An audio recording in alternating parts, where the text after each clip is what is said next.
আপনি যদি দোয়ার মধ্যে বলেন ইয়া রহমান, সবাই বলেন ইয়া রহমান, ইয়া রহিম, ইয়া হাইয়্যু, ইয়া কাইয়্যুম, আল্লাহর চমৎকার নামগুলো ধরে ধরে যদি আল্লাহর কাছে ফরিয়াদ করেন, আল্লাহর নামগুলো ডাকেন, আপনার দোয়া মুহূর্তেই কবুল করবে কে?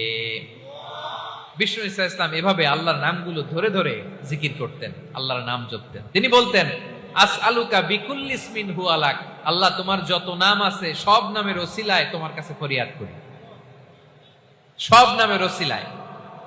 আনজালতাহু ফি কিতাবিক, যে নাম তুমি তোমার কিতাবে নাজিল করেছো, আও আল্লামতাহু আহাদাম মিন খালকিক, অথবা তোমার কোন সৃষ্টিকে তোমার নাম তুমি জানিয়েছো, আও ইস্তাসারতা বিহি ফি ইলমিল গায়বি ইনদাক, অথবা গায়েবের জ্ঞানে তুমি তোমার নিজের জন্য ওই নামগুলো সংরক্ষিত রেখে দিয়েছো, সব নামের ওসিলায় তোমার কাছে চাই। সুবহানাল্লাহ পড়েন। তার মানে আল্লাহ তোমার যে নামগুলো ওসিলায়ও চাই, যে নামগুলো আমরা জানি না সেগুলোর ওসিলায়ও চাই। আল্লাহর সব নাম আল্লাহ আমাদেরকে জানায় নাই, কিছু নাম জানিয়েছেন, কিছু নাম তিনি জানান নাই। সুবহানাল্লাহ বলেন। আল্লাহ তাআলা তার কিছু নাম কোরআনে উল্লেখ করেছেন, কিছু নাম স্পেশাল কিছু নবীদেরকে জানিয়েছেন, আর কাউকে জানান নাই। কিছু নাম তিনি কিয়ামতের দিন আমাদের সামনে প্রকাশ করবেন যে এইটাও আমার একটা নাম, এটা তোমরা কেউ জানতা না। সুবহানাল্লাহ, সারপ্রাইজ হিসেবে আল্লাহ তাআলা রেখে দিয়েছেন, কেউ জানে না। কিয়ামতের দিন আল্লাহ তাআলা সেই নামগুলো জানাবেন। আর কিছু নাম আছে সেই নামগুলো আল্লাহ কোরআনেও বলে নাই, কোন নবীরেও জানায় নাই, কিয়ামতের দিনও সারপ্রাইজ হিসেবেও জানাবে না। ওই নামগুলো স্বয়ং খোদ আল্লাহ ছাড়া কেউ জানে না। এজন্য বিশ্বনবী দোয়ার সময় বলতেন, আল্লাহ তোমার যে নামগুলো জানি, যে নামগুলো জানি না, সব নামের বরকতে তোমার দরবারে চাই, সব নামের ওসিলায় তোমার কাছে ফরিয়াদ করি। সুবহানাল্লাহ বলেন।